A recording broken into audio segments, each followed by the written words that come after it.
O que tem de filho do diabo mercenário atrás de púlpito hoje engravatado, de Bíblia na mão pregando, falando Jesus, Jesus, o que tem hoje é impressionante. Parece que Pedro estava assistindo uma televisão. Impressionante, inigualável essa revelação. Amém. Lucas 10, 25 diz: certa vez um advogado da lei levantou-se com o propósito de submeter Jesus à prova e lhe indagou: Mestre, o que preciso fazer para herdar a vida eterna? Ao que Jesus lhe propôs: o que está escrito na lei? Como tu a interpretas? Ele replicou: amarás o Senhor teu Deus de todo o teu coração, de toda a tua alma, toda a tua força, com toda a capacidade intelectual, e amarás ao teu próximo como a ti mesmo. Então Jesus lhe afirmou: respondeste corretamente, faze isto e viverás. Ainda no capítulo 11, irmão, no verso 52, uma folhinha aí para frente, diz assim: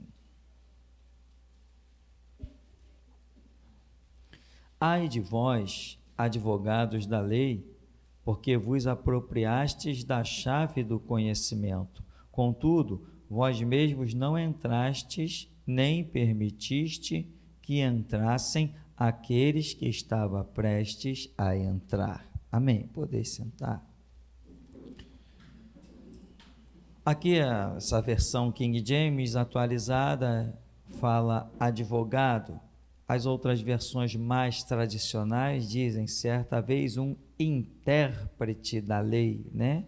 Ou seja, intérprete da lei e advogado é a mesma coisa. Porque o que faz um advogado? Ele interpreta a lei, né? Bom, seria isso a lógica, né? O advogado é aquela pessoa que conhece a lei, então ele questiona, usa argumentos diante do juiz. Não, meu cliente tem direito a isso, direito àquilo, porque a lei diz assim, assim, assim. Enfim, e o juiz vai julgar, muitas vezes, detalhes que deveria julgar sem que ninguém dissesse nada, porque supostamente um juiz entende da lei, mas ele só vai julgar quando um advogado ressalta, faz sobressair aquilo, cria documentos, cita, está escrito no livro tal, está escrito não sei aonde. Ou seja, o nosso sistema jurídico, para mim, ele não passa de uma grandiosíssima bandaleira. É um bando de panaca, um bando de salafrário. Porque como é que um advogado precisa enviar um documento para o juiz para que o juiz observe o direito de uma pessoa? Ora, ele não está lá para isso? Não precisaria de advogado. Hoje, dentro dos presídios, está cheio de gente que só está lá simplesmente porque não teve dinheiro para pagar um advogado. Só por isso. Senão o advogado já tinha preenchido um documento e o camarada já estava na rua, né? Você vê como é difícil manter um político preso. Como é difícil? Porque o camarada paga 3, 4 advogados e eles começam a ressaltar documentos. Não, o camarada tem residência própria, não matou ninguém e não sei o quê, e tem que cumprir em liberdade, tem direito à redução de pena. Daqui a pouco o político está na rua desfrutando de todo o dinheiro que roubou meu e seu. Mas o pobre... Vê se você vai ver algum desses políticos que roubaram bilhões, esses empreiteiros que roubaram bilhões, Odebrecht, etc. Eu quero ver se você vai ver eles puxarem 10 anos de cadeia. Mas quanta gente já está condenada a 15 porque puxou alguns carrinhos aí na rua? A lei não seria para todos? Não estou defendendo o bandido, não, longe de mim tal coisa. Eu estou dizendo que a lei tem que ser para todos. Se um político rouba 1 milhão, ele tem uma determinada pena. Aí vem o pobre que rouba um carro 0 quilômetro que vale 30 mil, 35, 40, 60 mil, 100 mil. Ora, para quem tem que ser a pena maior? Para o político que roubou 1 milhão ou para o pobre que puxou um carro na rua de 100 mil reais? Nosso sistema jurídico é uma bandaleira. Como eu já disse em algum vídeo, lá dentro está cheio de cafetão e de mulher que deveria sair daquele lugar lá e ir procurar uma louça para lavar, para ser útil. Sistema jurídico é uma bandalheira. Quer ver que é uma bandalheira? Tem sessões lá abertas que você pode chegar lá e assistir tranquilamente. Faz que nem eu fiz. Você vai se horrorizar com as coisas que você vê e ouve. Você fica horrorizado. Você não acredita que as causas são julgadas daquela maneira. Não tem sentido. O sistema jurídico é uma bandalheira. Mas isso só porque apareceu uma palavrinha aqui chamada advogado, e eu estou explicando que advogado é o intérprete da lei. Só isso. Então, irmão, mas voltando para o nosso assunto de hoje,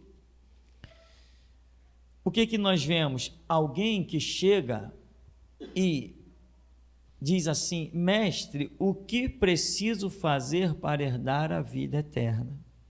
Jesus, então, lhe propôs: o que está escrito na lei, como tu a interpretas? Já falamos sobre isso aqui, irmão, que tudo gira na questão de como você interpreta alguma coisa que te dizem. Hoje nós temos um monte de gente a caminho do inferno numa religião chamada budismo. Por quê? A maneira como o cidadão interpreta a vida e as coisas que lhe são ditas, a maneira como ele sonda ou não sonda o princípio do que lhe é dito, o leva a ter uma postura, e essa postura vai levá-lo ou ao céu ou ao inferno. No caso do budismo, a Escritura diz que Jesus é o único caminho, ele é a única verdade e ele é a única fonte de vida. Então, qualquer conceito religioso fora daquilo que é revelado na pessoa do Senhor Jesus, para mim, é caminho e é porta do inferno. Não interessa, ali tem um grupo de monges bonzinhos, tão santinhos, tadinhos, tão santos a caminho do inferno, porque negar o sacrifício do unigênito do Pai é crime inafiançável. Não me interessa bonzinho. Jesus não veio buscar bonzinho, ele veio converter o coração do homem a si. É muito diferente de ser bonzinho. As pessoas estão por aí dizendo, católicos e espíritas estão dizendo: por que eu não vou ser salvo? Eu não faço mal a ninguém. Teve um jovem rico que chegou diante de Jesus e Jesus falou: tu conhece os mandamentos? Todos. Tenho andado neles. Então vem e terás um tesouro no céu. O homem virou as costas e foi embora. Jesus falou: é mais fácil um camelo passar no fundo de uma agulha do que um rico desse aí entrar no reino dos céus. Qual era o delito dele? Jesus nem disse que ele defraudava um dos seus empregados, nem disse que ele um dia ofendeu alguém, que tinha uma palavra contra alguém. Jesus não mostrou nenhuma culpa dele, só mostrou que a riqueza dele o impedia de seguir a verdade absoluta e soberana. Então, como você interpreta a questão? Irmão, como você interpreta a sua vida na palma da mão de Deus? É isso que vai fazer toda a diferença. O que você entende de reino de Deus? O que você é capaz de compreender desse Deus Criador que se manifesta a ti, como ele disse: clama a mim e você vai ver que eu vou te responder. Como você interpreta essas coisas? Eu vou dizer uma coisa: eu sou um cara folgado e na linguagem de outros, folgado e abusado. Como dizia no tempo que a gente era moleque, né? Olha esse moleque, fraco e abusado. Irmão, eu sou fraco e abusado, mas o meu Deus é forte. Não tenho dúvida disso. Eu encaro qualquer coisa. Eu só baixo a cabeça para uma coisa, para a verdade. Para mais nada, irmão. Só me curvo para a verdade. Eu não ouso lutar contra a verdade, porque eu sei que ela é invencível. Tanto que Jesus se intitulou como: eu sou o caminho e a... Porque é o invencível. Ninguém vence a verdade. Nada podemos contra a verdade, senão... Ou seja, eu tenho que me somar à verdade. Eu não consigo vencê-la. A verdade vai julgar tudo e todos. Né? O trono branco que está estabelecido, quem é que julga? Aquele que se diz, eu sou a verdade. Tremendo quando os quebra-cabeças se encaixam. Então, Jesus, ele se preocupou. Como você interpreta as coisas desse Deus tão tremendo, da obra que Ele tem feito na tua vida? Se você tiver o entendimento que eu tenho, e o meu entendimento, ele é verdadeiro, ele é fundamentado, eu não falo com fantasmas, eu falo com Deus. Eu não brinco de igreja. Isso aqui, essa igreja aqui para mim, isso aqui, meu irmão, não é a fonte de sustento da minha casa, não é isso aqui. Eu não estou aqui para pedir o teu dinheiro. Irmão, olha, nós estamos com necessidades especiais, você pode trazer o teu trízimo? Não estou preocupado com nada disso aqui. O que me sustenta é Deus. Ele disse, digno é o meu obreiro do seu salário. E eu já falei no que eu creio. O salário de Jesus Cristo não se resume a um dinheiro inventado pelos homens. Antes que existisse dinheiro, ele sustentava Adão e Eva lá no paraíso. Amém, meu irmão? Antes que existisse dinheiro, os homens já estavam sobre a face da terra e eram alimentados por Deus, muito antes que os homens inventassem dinheiro ou suas trocas, seus câmbios. Deus pode sustentar do mesmo jeito. Ah, mas pastor, hoje você não tem onde plantar. Não tem onde plantar, mas tem o Deus que é onde colher. Não me limito a nada, porque eu entendi que o Filho de Deus veio morrer por mim. Ele não veio morrer por mim para mim ficar com fome. Ele não veio morrer por mim para mim cair ali pela primeira zika vírus que aparecer na frente.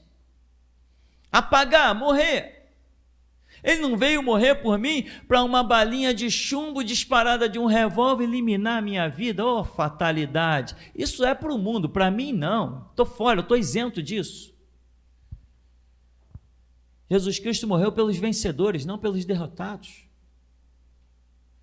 Então, irmão, como você interpreta esta obra de Deus na sua vida? Como você interpreta os feitos de Deus por você? É isso que vai te dar a ousadia, a intrepidez. Todos nós já tivemos medo de alguma coisa, não já?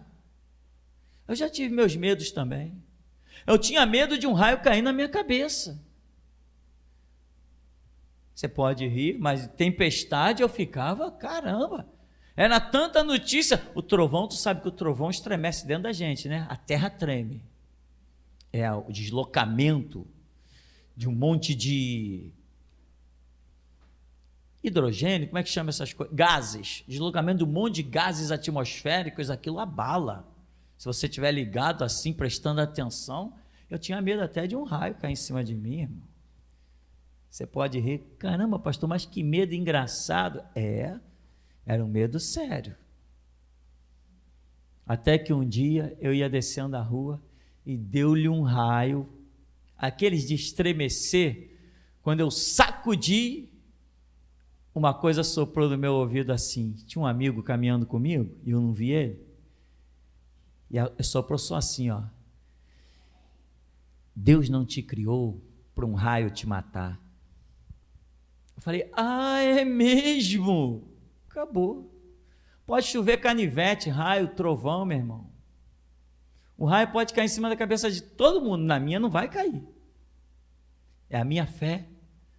Então, quando você tem um entendimento, você tem uma postura, você tem uma atitude. Tudo depende do seu entendimento. Jesus está perguntando para o homem, vem cá, qual é a sua dúvida? O que você faz para herdar a vida eterna? O que ele era? O intérprete da lei. Então, Como que um intérprete da lei vai chegar para Jesus e perguntar: o que eu faço para herdar a vida eterna?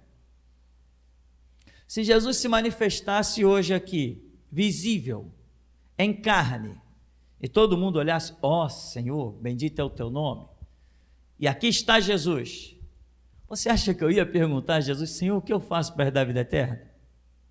Fala sério, meu irmão, isso eu já sei de qual salteado, isso eu já ensino para o mundo escapar do inferno. Esse homem é intérprete da lei, ele tem uma reputação que não é brincadeira não. Ele sabe ler e escrever muito bem, é um fera, seria um homem de 10 academias, 10 faculdades nos dias de hoje, comparado aí quem está no primeiro grau. Eram esses os intérpretes da lei, porque o hebraico é um idioma dificílimo. Já começa que ele não tem ponto, não tem vírgula, não tem nada. É complicado. Tem que conhecer o idioma para poder dar a ele alguma interpretação. Ele tem frases inteiras, artigos e conjunções, tudo numa palavra só. Quem não conhece pensa que é uma palavra, quando na verdade ali tem uma frase inteira.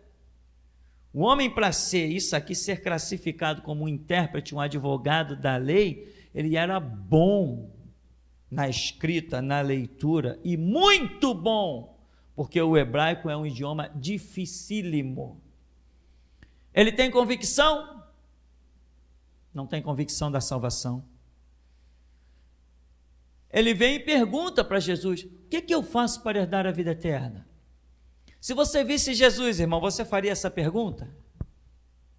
Se você faria esta pergunta, eu te digo, você ainda tem muito que aprender e você está mal. Para quem já tem mais de um ano na igreja, eu diria: você está muito mal. Muito mal. A sua vida espiritual está precária, está horrenda.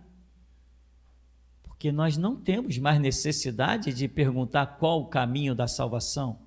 Que atitude eu devo ter? Que postura eu preciso para que o Senhor seja Deus na minha vida? Eu não preciso mais perguntar isso. Ele já disse para Abraão, e eu já tomei conhecimento: anda na minha presença e ser perfeito. O que é ser perfeito? É realizar as boas obras. E o que são as boas obras? A vontade de Deus. Quando Moisés mandou matar, era a vontade de Deus, então isso é boa obra. Quando Josué matou, era a vontade de Deus, então é boa obra. Tudo aquilo que for a vontade de Deus é uma boa obra. Deus investiu na sua vida, irmão. João 3,16, Deus amou o mundo de tal maneira e deu o seu Filho unigênito para que todo aquele que nele crê, ou seja, se você crê, você verá a glória de Deus. Jesus falou diante do túmulo de Lázaro: se tu creres, verás a glória de Deus. Irmão, entenda, o investimento de Deus na sua vida é muito grande. Você precisa ter consciência do que Deus investiu e ter consciência que o investimento de Deus não vai se frustrar.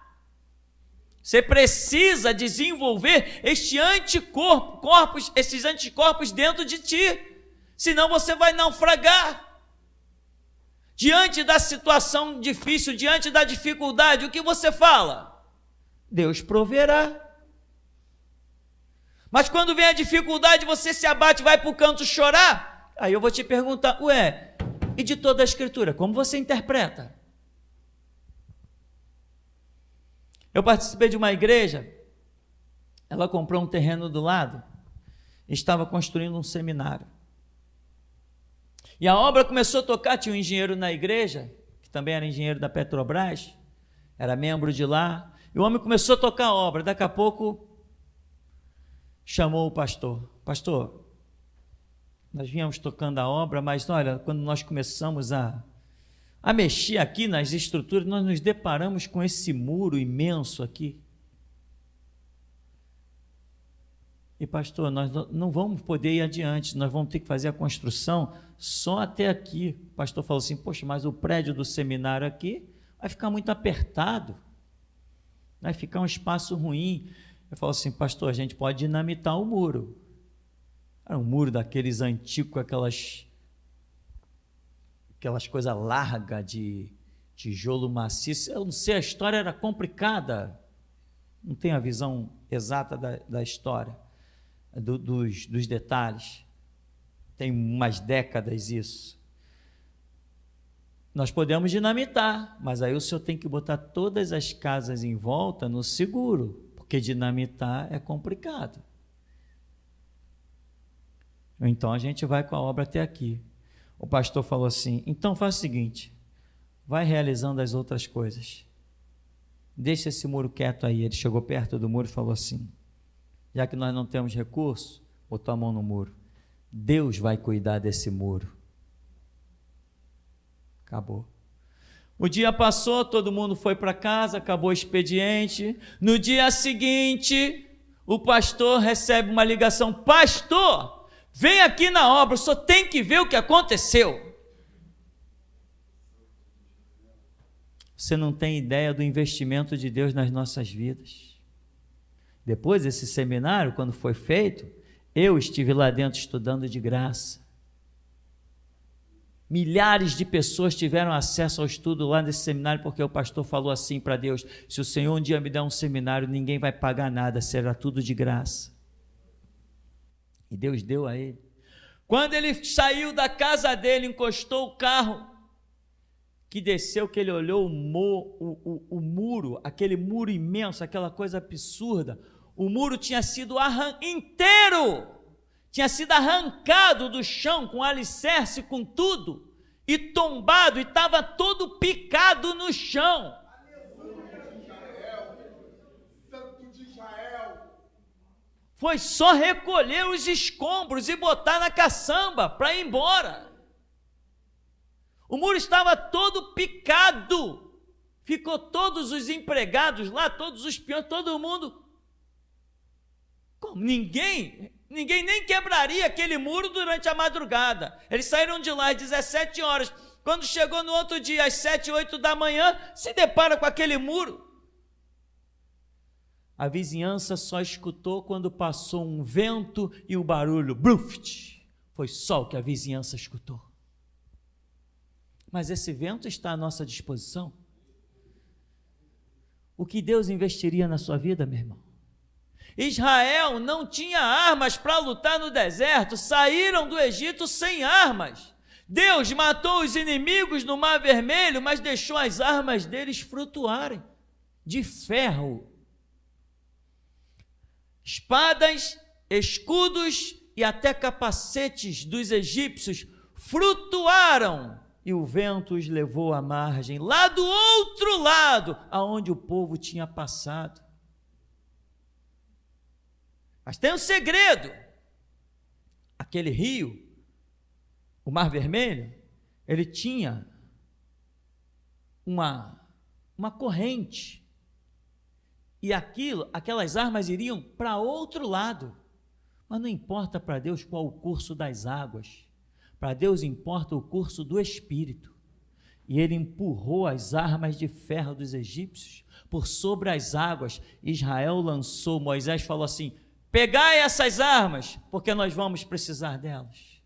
E como guerreiro do Egito, ele ensinou os judeus a lutarem. Ah, mas Deus não poderia derrotar os inimigos? Deus pode todas as coisas, mas Deus não chama ninguém de braços cruzados, Ele quer gente que trabalhe. Então, meu irmão, Deus investe. No deserto não tinha o que comprar, mas eles tinham dinheiro, porque eles despojaram o Egito, lembra? Com vasos de prata, de ouro. Eles tinham prata e tinham ouro, mas vai comprar o que no deserto? O investimento de Deus, meu irmão, é a glória nas nossas vidas. Você não pode se limitar à força do seu braço, você tem que se limitar, entre aspas, ao investimento de Deus na tua vida. Você precisa entender que você não tem motivo para temer absolutamente nada. Reconheça o investimento de Deus na sua vida, mas o que você está ouvindo hoje, como você interpreta? O que você entende desse investimento? Tem uns aí que usam a sua falta de fé, a sua desgraça como motivo. Não, eu sei que Deus me dá, mas eu tenho que fazer. Sim, eu tenho que fazer, sim, mas Deus me dá. Então eu não posso, no meu ter que fazer, roubar o tempo de Deus. Ele tem que ser primeiro. É buscar o reino de Deus e a sua justiça em primeiro lugar. Meu trabalho está me atrapalhando de buscar a face de Deus. Deixa eu falar uma coisa com Deus. Deus, esse trabalho está me atrapalhando. Eu continuo nele ou eu abandono? Não, continua, que eu estou no negócio. Opa, então eu continuo. Abandona, eu abandono. Mas se eu passar fome? Ninguém passa fome quando obedece Jeová. Ninguém. Quando obedece Jeová, ninguém passa fome. Ninguém cai na desgraça, ninguém cai na fatalidade, porque o investimento de Deus é violento. Jesus contou uma parábola. Um homem se preparou para construir, mas quando se prepara para construir, conta Jesus aos seus discípulos, primeiro tem que sentar, ver o que vai gastar, analisar e ver se vai poder concluir aquela construção, para que depois as pessoas olhem e vejam a obra inacabada e zombem do homem, dizendo, aquele homem começou uma obra e não teve condições de construir. Já existiam os maus pensamentos desde aquele tempo, né? Então, aí Jesus falou assim, então, primeiro tem que analisar, para ver se vai poder levar a obra até o final. Se tem recursos para tal coisa, se tem investimento suficiente.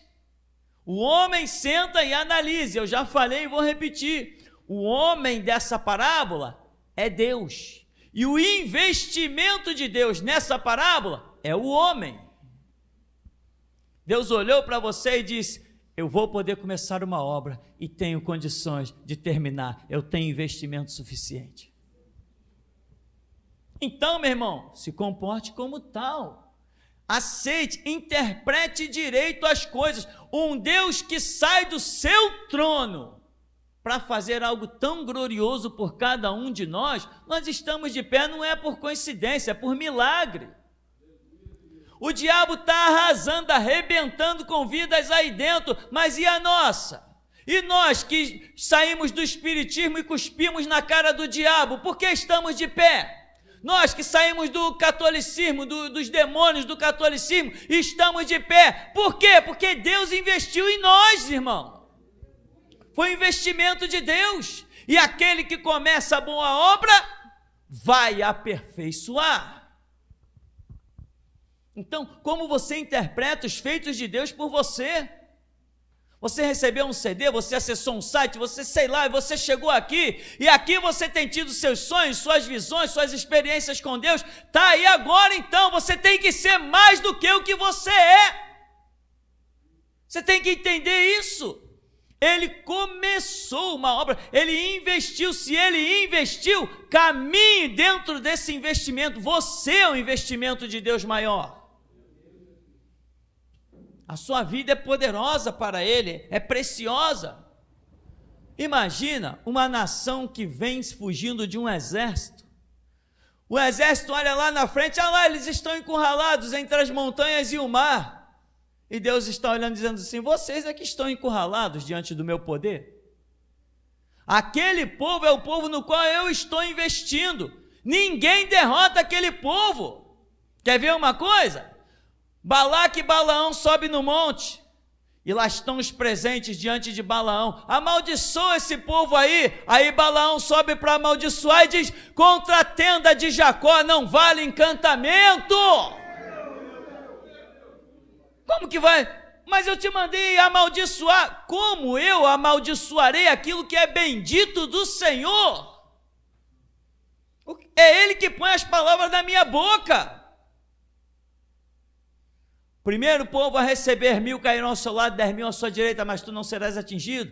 Foram eles, hoje somos nós. Como você interpreta essa palavra? O sol não te molestará de dia, nem a lua de noite. O Senhor te guardará de todo mal, guardará a tua alma, a tua entrada, a tua saída desde agora e para sempre. Você não consegue descansar com uma palavra dessa? Como você interpreta isso então? Eu sou a tua sombra à tua direita. Epa, como é que eu interpreto isso? Amaldiçoarei os que te amaldiçoarem e abençoarei os que te abençoarem.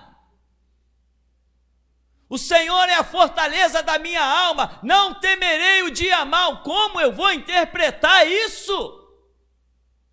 O que isso traduz para mim? Não estou interpretando, estou ouvindo, mas estou tocando a minha vida do jeito que eu bem acho, do jeito que eu bem entendo.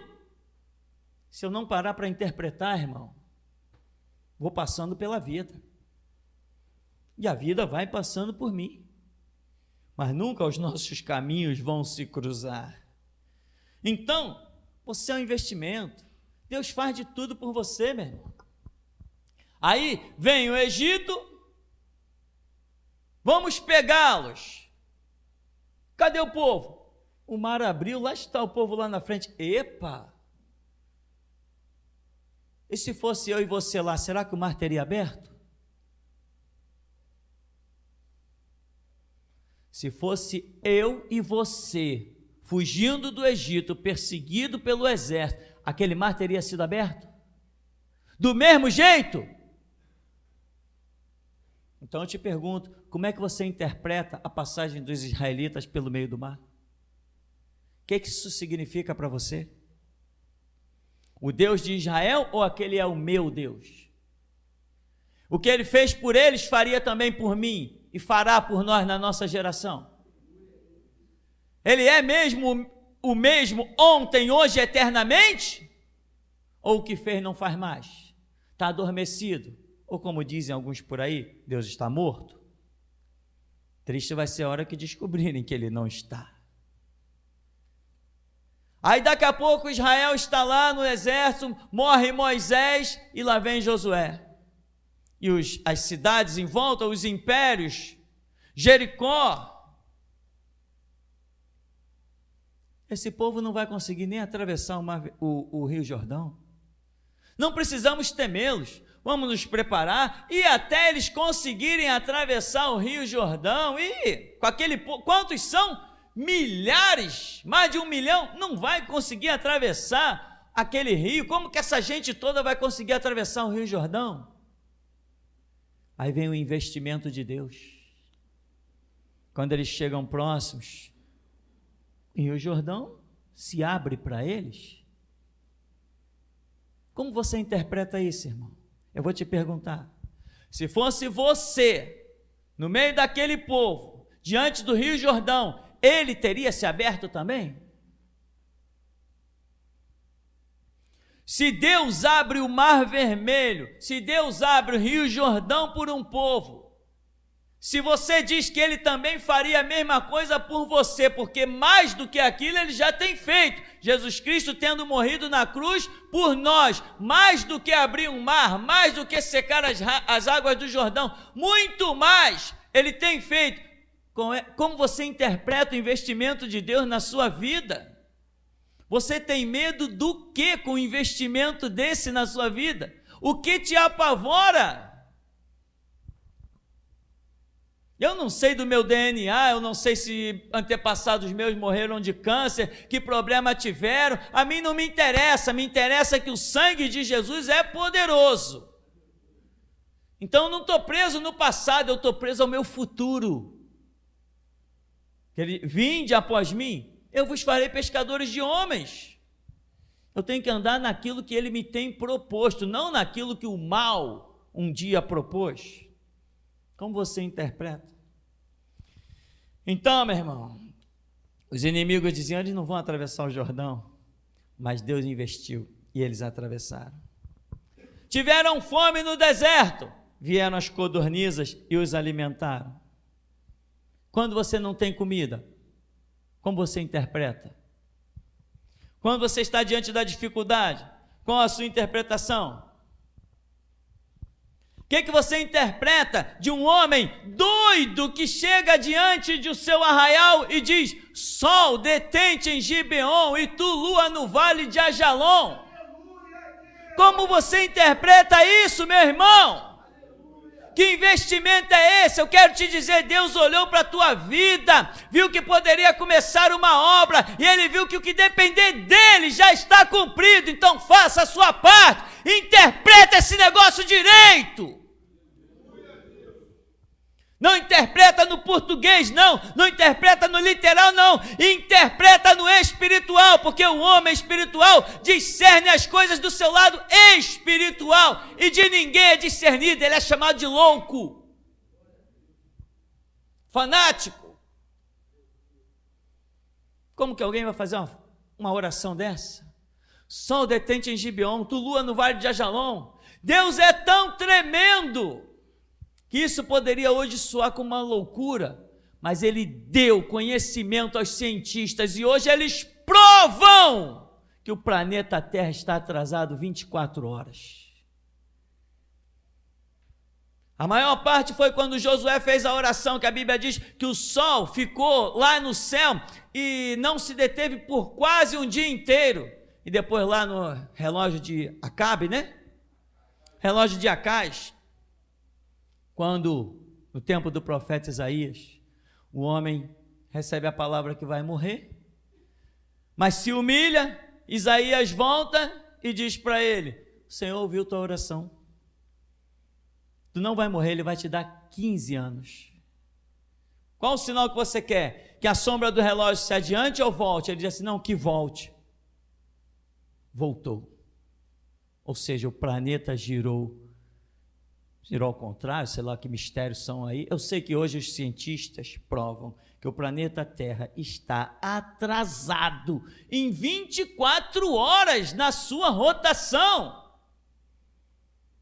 Não conseguem entender como é isso. Eu explico para eles, isso está aqui na Escritura, é o nosso Deus, que quando investe em um povo, se ele tiver que parar o planeta, ele para. Se ele tiver que abrir os mares, ele abre. Se ele tiver que fazer um maná se formar e cair, ele faz. A rocha da água, ele faz. O martelo flutuar, ele faz. Ele faz tudo por nós. Tudo. É um investimento fora do comum. Quando os inimigos se levantarem contra você, meu irmão, apenas diga: coitado deles. Eles estão aniquilando o seu futuro. Mas o meu não, o meu é impossível aniquilar, porque o investimento de Deus é muito grande. O que diremos de um Deus que é capaz de dizer: fogo esfria, e os seus servos estão passeando, e todo mundo vem, fica assustado, e diz: há um quarto homem nesta fornalha. O que você interpreta disso? Se fosse você, teria acontecido a mesma coisa? Não, mas aqueles eram homens santos. Então você já era, você está acabado. Eles não eram homens santos, eles eram pecador que nem nós. Por isso, receberam perdão, confessando os seus pecados. É o mesmo caminho que eu e você tem.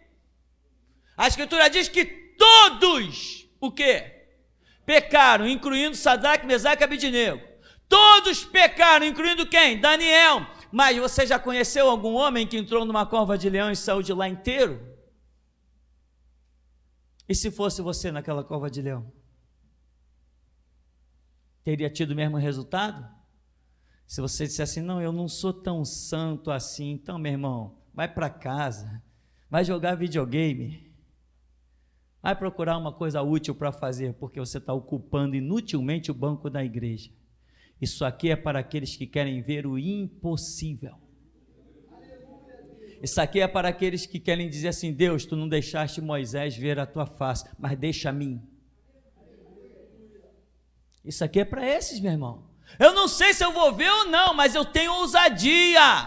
Eu acredito que a bomba atômica pode explodir do meu lado e eu vou ficar intacto. E alguém vai dizer: mas tu é muito fanático. Eu vou dizer: é assim que eu sobrevivo.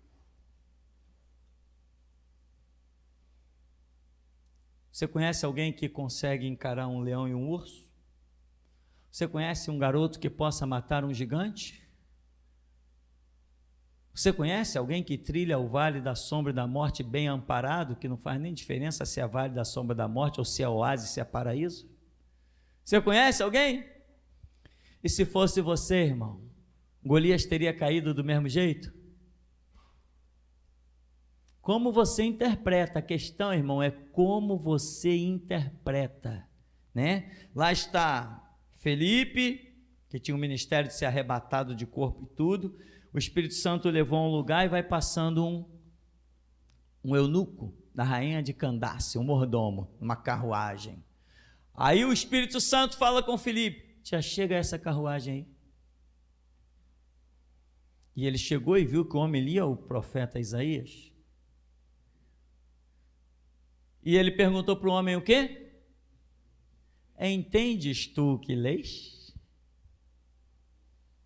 Você, irmão, entendes tu o que lês? E o homem teve humildade e disse: não, eu não posso. Como eu vou entender se alguém não me explicar? De quem esse profeta está falando?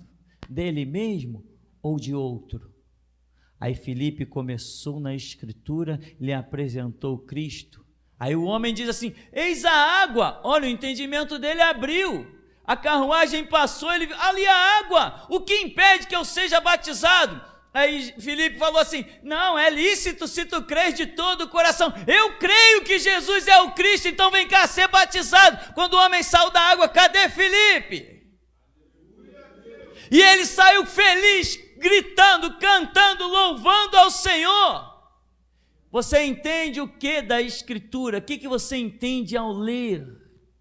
Que valor você tem dado ao que está escrito aqui? Ou será que você é que nem alguns crentes que tem por aí? Não, irmão, na Escritura a gente não pode credibilizar tanto, né? Porque os homens mudaram muito da letra. Então louvados sejam os homens, porque a minha fé está muito boa. Continuem mudando isso aqui, porque cada coisa que eles mudam eu fico mais ousado e abusado. Vai, muda mesmo. King James atualizada, revista corrigida, revista atualizada, a FJ, FA, nova versão internacional. Cada versão que lançam a minha fé aumenta. O meu Deus não está limitado nessas páginas, meu irmão. O meu Deus é adorado em espírito e em verdade. Não é limitado a um livro. Se a adoração de Deus se limitasse aos conceitos desse livro, ela seria muito pobre. Se o nosso Deus estivesse limitado aos conceitos desse livro, ele seria um deusinho. Mas a Escritura diz que ele é o Criador dos céus e da terra. Tem umas fotos lá na internet, umas filmagens bacanas, de um telescópio chamado telescópio Hubble. Assiste aquilo lá. Você fica assustado com o que aquele telescópio tem filmado nessa galáxia. Aquilo tudo que Deus tem criado, uma coisa impressionante. Você diz assim: ah, peraí, esse aí não é nem o Deus da igreja, isso aí está muito além. Como que cria aquilo? Quando ele disse haja, que haja estrelas no firmamento, ele deu um poder de germinação ao universo, e até hoje as estrelas estão surgindo. E tem mais uma coisa que os cientistas dizem, que é certo que o nosso sistema solar vai desaparecer. Mas isso eu já sabia primeiro que eles, porque Jesus falou: os céus e a terra passarão, mas as minhas palavras não haverão de passar. Isso eu já sabia primeiro que eles. Então, meu irmão, como você interpreta todos esses fatos? O que você toma de lição para você? Todas as experiências, quantas pessoas na era moderna têm dado testemunho de tantas coisas? O que você interpreta de Apocalipse? Quando João diz assim: olha, eu vi os 24 anciãos, e eles estavam diante do trono do Cordeiro, e eles pegaram as suas coroas e lançaram nos pés do Senhor, e disseram: digno és tu, Senhor, de receber toda a honra, toda a glória, todo o louvor e toda a adoração. Você acha que um homem, na sua consciência normal, teria capacidade de projetar o livro de Apocalipse? Todos os filmes que hoje existem, os filmes de ficção, uma série de coisas que Hollywood lança, são tudo ideias que eles usam da base bíblica. Porque eles não conseguiriam projetar aquelas coisas. Nem João, nem Pedro, nem Tiago, nem Paulo, nenhum deles conseguiria. Imagina Moisés de si mesmo, da sua própria cabeça, em escrever Gênesis. Nenhum ser humano conseguiria. Tenta então fazer, para você ver se você consegue. Então nós podemos dizer que temos em nossas mãos a palavra de Deus. A palavra de Deus. Eu tenho a palavra de Deus. A espada mais poderosa é a palavra de Deus. Sou invencível com ela. E a fé, eu tenho fé. E a Escritura diz que a fé é o meu escudo com o qual eu consigo apagar todos os dardos inflamados do maligno. O diabo, quando me vê, ele já foge, sai da frente, porque ele diz: aquele ali eu não tenho como vencer. A armadura dele, o escudo dele é muito poderoso. Os meus dardos inflamados não fazem nenhum efeito. E como você interpreta a armadura de Deus escrita lá em Efésios capítulo 6? Como você vê essas coisas, meu irmão? Se você vê a Bíblia como palavra de Deus, eu vou te perguntar, então, cadê Deus? Cadê a tua ousadia?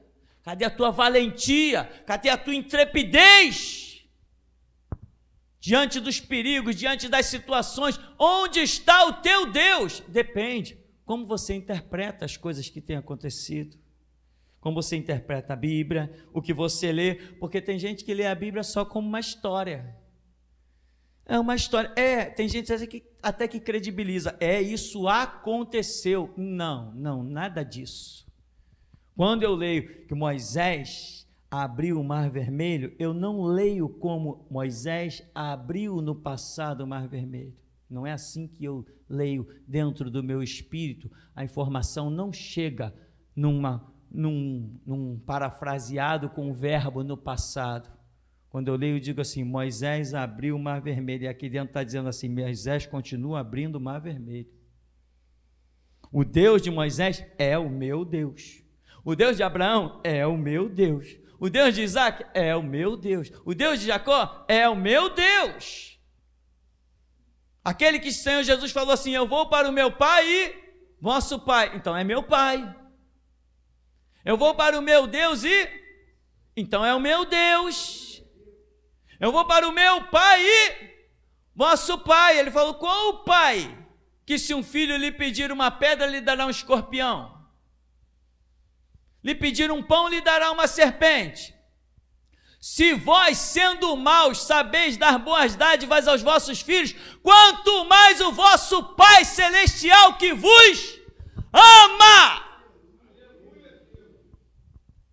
E você, como você interpreta?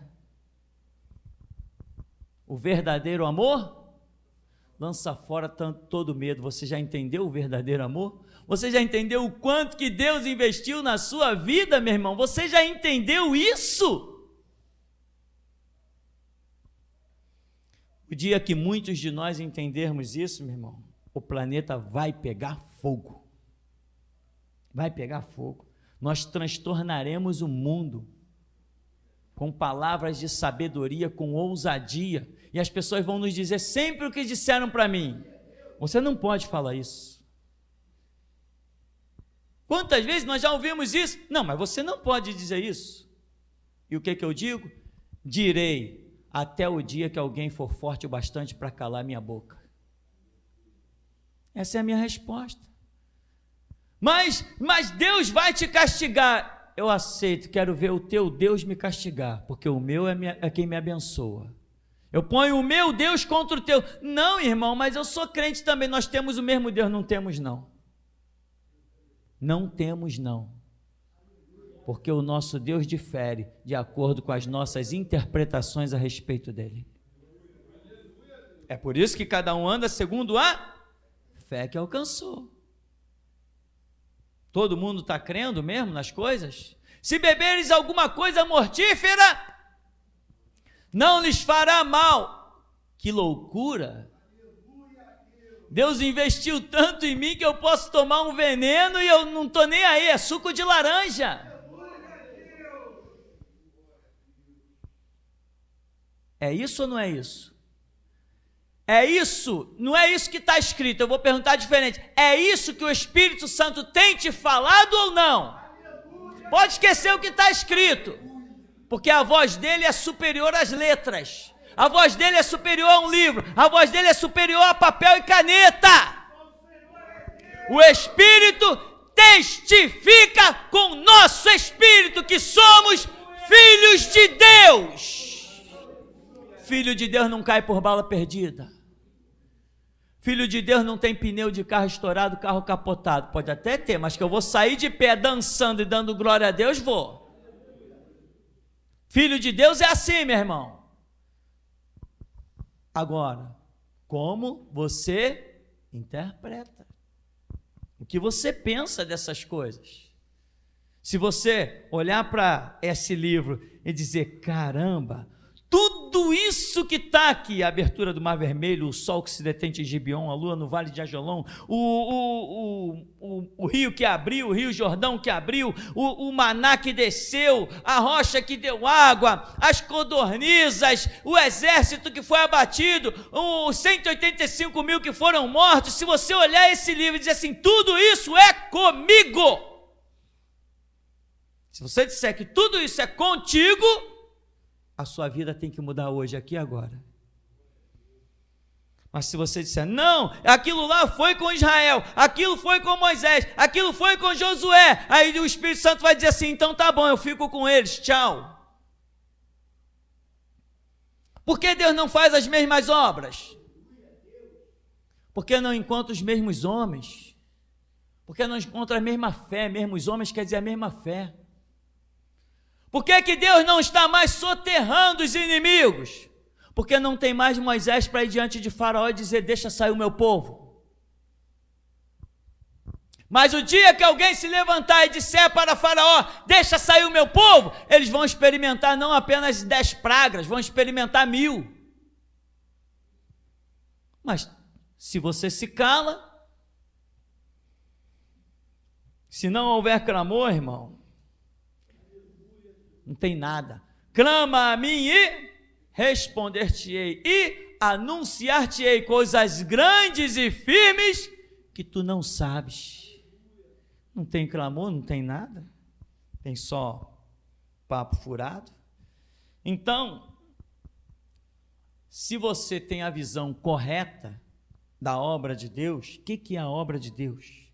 Irmão, você tem que entender o seguinte, a abertura do Mar Vermelho foi para deixar um testemunho para você. A abertura do Rio Jordão foi um testemunho para você. As codornizes, o maná, a rocha que deu água, as armas de ferro que flutuaram, isso é testemunho para você. Eliseu foi chamado, meu senhor, o machado caiu na água, ele pegou uma madeirinha, jogou lá, o ferro flutuou, ele disse, pega o ferro aí. Um ferro flutuando na água, sabe por que aquilo? Porque foi para você. Deus operou uma coisinha com Elias, uma coisinha com Eliseu, uma coisinha com Moisés, uma coisinha com Josué, uma coisinha com Pedro, uma coisinha com Tiago, uma coisinha com Paulo, e dessas coisinhas ele reuniu um caminhão de coisas e disse, toma, agora isso que eu fiz com cada um deles, eu quero tudo para você. A fé que eles tiveram, meu irmão, não é nada diante da que nós temos que ter.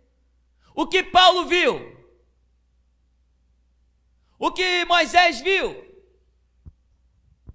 O que eles viram não se compara ao que eu tenho visto, incluindo o que eles viram, porque o que eles viram é a mesma coisa que eu ter visto. Eu vi Jesus conversando com Paulo e dizendo, Saulo, sai de Jerusalém. Como que eu vi? Eu vi porque eu creio no depoimento dele. Eu vi Jesus ressuscitado, mas Moisés não viu. Tanto que Paulo escreve dizendo, eles, os judeus, eles enxergam as coisas como tendo um véu sobre o seu rosto, mas nós não, para nós, o cristianismo, o véu do templo se rasgou. E naquilo que eles tinham acesso uma vez por ano ao Santo dos Santos, hoje nós temos o tempo todo, está à nossa disposição. Mas, como nós interpretamos estas coisas, porque tudo na nossa vida, irmão, fará diferença de acordo com a maneira que nós vemos as coisas. Olha quanta gente ridícula tem por aí. Camarada vai no terreiro, aí o Tranca-Rua, Maria Mulambo, Maria Padilho, o Preto Velho, você tem que arrear um trabalho para mim na encruzilhada, com cachaça, vela, charuto, galinha rosa, preta, amarela. Aí a pessoa, como ela interpreta aquilo ali? Tá. Aí ela vai lá inocentemente, tadinha, põe na encruzilhada um trabalho e ela acha que alguma coisa vai mudar. Não muda nada, a única coisa que muda é que ela, às vezes, pede até dinheiro emprestado para botar aqueles trabalhos na encruzilhada e os filhos estão passando fome. Mas é como ela recebe a informação e como ela interpreta a questão. Vai no espiritismo, eles pregam uma tal de reencarnação, porque você vai morrer e depois de milhões de reencarnações, você vai se tornar um ser mais evoluído. Eles interpretam aquilo de uma maneira e saem por aí, que nem estúpidos. É tanta gente reencarnando há milhões de anos e a gente não vê nenhum sábio na sociedade. Ninguém mais evoluído. A sociedade, cada dia que passa, fica pior, a tal ponto que ela vai ter que ser destruída. Mas é uma questão de interpretação. Aí vem você para o Evangelho e o Senhor Jesus vem e diz assim: eu morri na cruz por ti. Eu dei a minha vida por você. Eu deixei o meu trono da glória, habitei neste mundo. Vim aqui usar coroa de espinhos, ser ensanguentado, chicotado, esbofeteado, cuspido, porque eu te amo. Eu morri, eu encarei um túmulo frio. Eu encarei os tormentos da morte, porque eu preferi morrer do que viver sem você. E você, o que você faz com essa informação? Eu, quando ouvi essa música, eu fiquei em choque. Preferiu morrer a viver sem mim. Eu falei, eu já sabia disso, mas na música, naquela unção do Espírito, naquela graça, aquilo se processou na minha memória e não saiu mais. Eu falei, caramba, preferiu morrer do que viver sem mim. Eu falei assim, eu ainda não entendi o quanto Deus me ama. Mas já entendi o suficiente, que Ele me ama tanto, que nenhum mal me sucederá, nem praga alguma chegará à minha tenda, porque aos seus anjos Ele dará ordem a meu respeito, e 1000 cairão ao meu lado, 10.000 à minha direita, mas eu não serei atingido. E você? Qual o motivo da sua derrota? Qual o motivo da sua desgraça? Qual o motivo da sua cara amarrada? Às vezes eu tento ficar sério, não consigo. Existe algo que treme dentro de mim que me obriga a sorrir. Eu acho engraçado porque eu li uma reportagem científica e diz que as pessoas que sorriem e que cantam duram mais. Eu falei, caramba, tenho vida eterna. Acabei de descobrir que tenho vida eterna. Só vivo rindo e cantando, é por isso que eu tenho vida eterna. Todo crente tem que ser assim, viver cantando e sorrindo, porque tem a vida eterna. Impressionante. Eu falei, caramba, então tem tudo a ver, né? Irmão, como você interpreta a grande obra de Deus pela sua vida? Deus achou pessoas para testemunhar em teu favor. Como, pastor, testemunhar em meu favor? Se todo mundo que passou pelas horrendas coisas tivessem negado a Cristo, a palavra nem teria chegado até nós.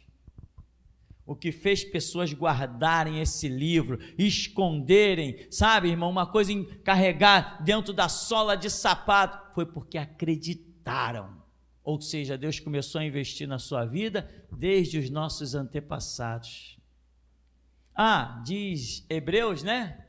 Porque eles, sem nós, não seriam aperfeiçoados. Ou seja, nós somos continuidade de uma obra. Deus é o artífice construtor. Ele começou uma grande obra, já sentou e já determinou que vai concluí-la.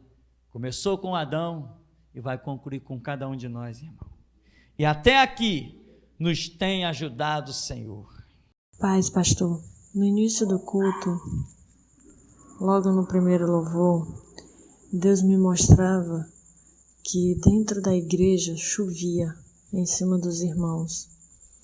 E eu observava, pastor, que alguns irmãos ficavam molhados, outros não.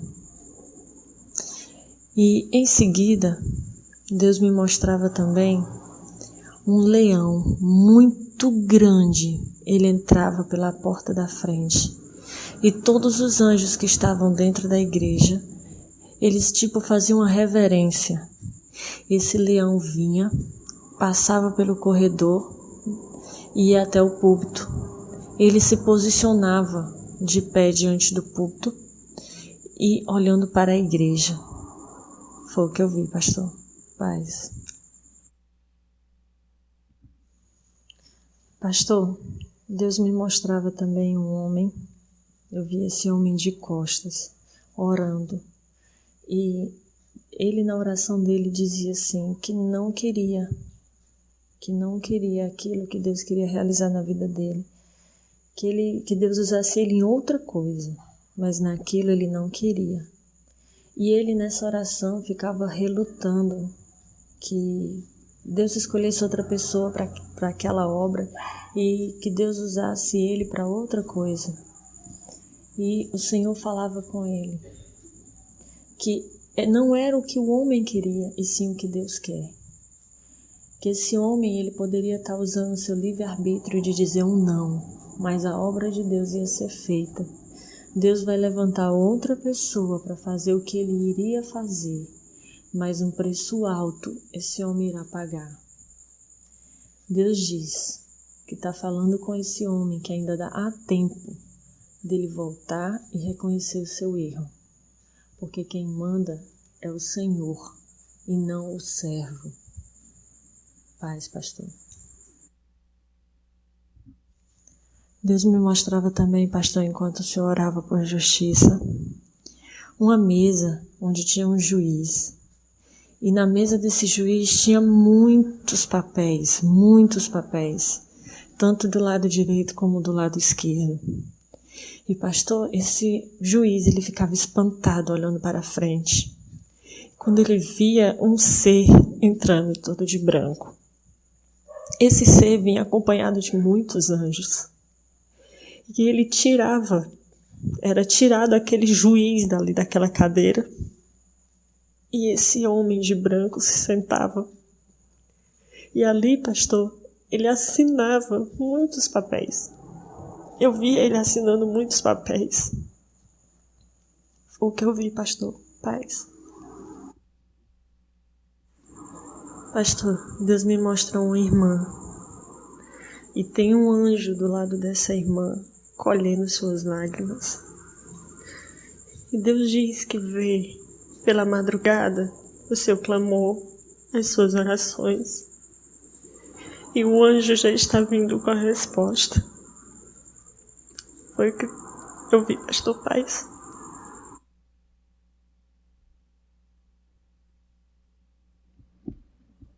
No começo do culto, eu vi quando um anjo apareceu em cima do teto da igreja e ele tinha um livro na mão e ele anotava o nome dos irmãos e fazia uma separação. Esse anjo grande, muito grande, e ele separava, e alguns ele botava para fora, ali para a porta para fora, e outro ele botava para perto do púlpito. E nisso entrou um anjo em cima de um cavalo, um anjo como que de ouro, e o seu cavalo era branco. E ele veio com a sua espada desembainhada, e entrou e ficou na frente do púlpito. Então eu vi uma espada que surgiu. Eu não vi de onde que ela veio, só vi que ela surgiu do lado direito do púlpito, do lado direito do pastor. É uma espada simples, não tinha adorno nenhum, uma espada bem simples, toda de prata, bem rústica, assim, uma espada, pense como se fosse assim, uma espada de madeira, só que ela era de prata. Mas o pastor saiu do púlpito muito rápido, assim, muito rápido para pegar ela. Assim como, não sei como explicar, assim, o pastor olhou ela, que saiu correndo, assim, pegou ela rapidamente, assim, como se ela fosse muito importante. E embainhou ela na cintura, mas pelo lado direito, só que mais nas costas, assim, mais atrás. Amém. Eu vi na hora do louvor, quando um anjo desceu do céu, e ele ficava na frente do púlpito, e ele tocava aquele violão que se toca em pé, e até então eu não sabia o nome desse violão, só que daí, agora há pouco o pastor falou o nome dele, é violoncelo, e esse anjo tocava esse violoncelo muito alegre, ele estava muito alegre, ele era um anjo mais robusto assim, um anjo mais, não forte assim, mais para gordinho assim, e ele tocava o violão com uma alegria na frente do púlpito, e nisso desceram vários anjos do céu, muito, como se fosse um arrebatamento do céu para a terra, assim. Eu só vi um facho de luz e ele aparecia dentro da igreja. E esses anjos abraçaram alguns irmãos e tinham na mão um papel como se fosse uma música. E eles abraçavam esses irmãos, e ele e o irmão, e os irmãos, né? Irmãos e irmãs, eles liam junto e cantavam a música juntos naquele papel, com um anjo abraçado com eles. Amém. Eu vi em vários lugares do mundo gigantes deitados, gigantes de pedra, e eles estavam deitados com as mãos, como quando a gente vê alguém num caixão que fica com aquelas mãos juntas. De repente esses gigantes começaram a levantar, e eles se levantaram e ficaram de pé, e o número desses gigantes eram 7, e desceram 7 espadas de ouro do céu, e esses gigantes levantaram a sua mão direita e pegaram as 7 espadas, e saíram raios, mas não do céu para a terra, mas da terra para o céu. E esses gigantes fizeram um círculo com essas espadas, e no meio desse círculo estava o púlpito e o pastor pregando, e o púlpito ia girando e o pastor ia pregando para esses 7 gigantes. Amém. Eu via quando o pastor estava orando por justiça, o anjo da justiça cortar a cabeça de Roberto Cabrini. Ele estava numa casa grande, Roberto Cabrini, uma casa com piscina, e na beirada da piscina o anjo da justiça bateu nos joelhos dele, e ele ficou assim curvado e ele cortou a cabeça dele. E quando o pastor orava por justiça daqueles que blasfemaram contra ele, chamaram ele de adúltero, eu vi quando o anjo da justiça pisou na cabeça de um homem e enterrou ele até a terra, assim. Ele foi pisando e enterrando ele assim até a terra. E vi vários outros, ele jogava não, eles já estavam no chão quando eu vi. E o anjo da justiça vinha e botava a espada na nuca, cortava cabeças. E daí o anjo da justiça veio com a cabeça do Roberto Cabrini aí e jogou na frente do púlpito. Amém. Eu via quando uma porta se abria no céu, como se uma porta, né? As nuvens se abriam e descia ali na janela, por trás do pastor, como se um cano. E desse cano jorrava uma água cristalina, que ela entrava, uma água azul, assim, muito bonita. E ela entrava, assim, por dentro da igreja, e ela ia transformando a igreja, assim, numa paisagem linda, como uma paisagem que a gente vê num quadro, com aquela grama verde, assim, uma coisa linda, maravilhosa. E essa água saía pela porta da igreja e ela ia e tomava várias ruas. Essa água que saía daí dentro da igreja, desse cano que vinha do céu, e ela ia tomando várias ruas, assim, vários bairros, e ela ia. Amém. Eu vi também aquele grande anjo que ficava em cima do teto da igreja, e ele tinha como um cesto na mão, e ele jogava dentro da igreja como que se fosse grãos de trigo, assim, umas sementes, grãos de trigo. Ele jogava dentro da igreja. Amém. Eu vi agora, no final, aquela água que saía de dentro da igreja. Essa água, ela tomou o mundo inteiro. O mundo inteiro foi tomado por essa água. O mundo inteiro ficou inundado com essa água. E aquele anjo do começo, que estava com um caderno anotando o nome e separando alguns e botando para a porta e outros para frente do púlpito, essas pessoas que foram para a porta, elas não saíram de dentro da igreja, elas não foram para a rua, mas Deus fez separação com a palavra de hoje. Todos ouviram, mas nem todos entenderam a palavra de hoje. Amém.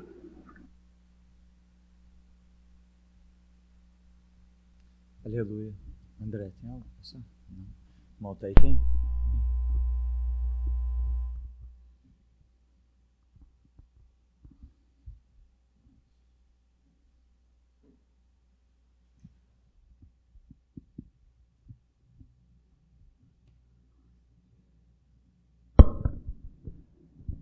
No começo, eu via quando o anjo ele vestia o Senhor com uma vestidura branca e vestia um rapaz aqui dentro com a vestidura vinho. Quando o Senhor orava pelos jornalistas, Deus mostrava abrindo várias covas naquele cemitério de Botafogo, acho que é São João Batista. E quando o Senhor orava pelo Cabrini, eu via quando o anjo da justiça entrava aqui dentro, como o irmão falou, com a cabeça dele na mão e jogava aqui na frente do púlpito. Quando o Senhor orava por Minas Gerais, o anjo da justiça foi lá, matou algumas pessoas, depois entrava vários anjos com os caixões no ombro e enchia aqui na frente de caixão. Depois vinha o anjo da justiça com a espada e cortava esses caixões no meio, pastor. Quando o Senhor orava por Minas Gerais. Essa foi a visão que Deus me deu hoje.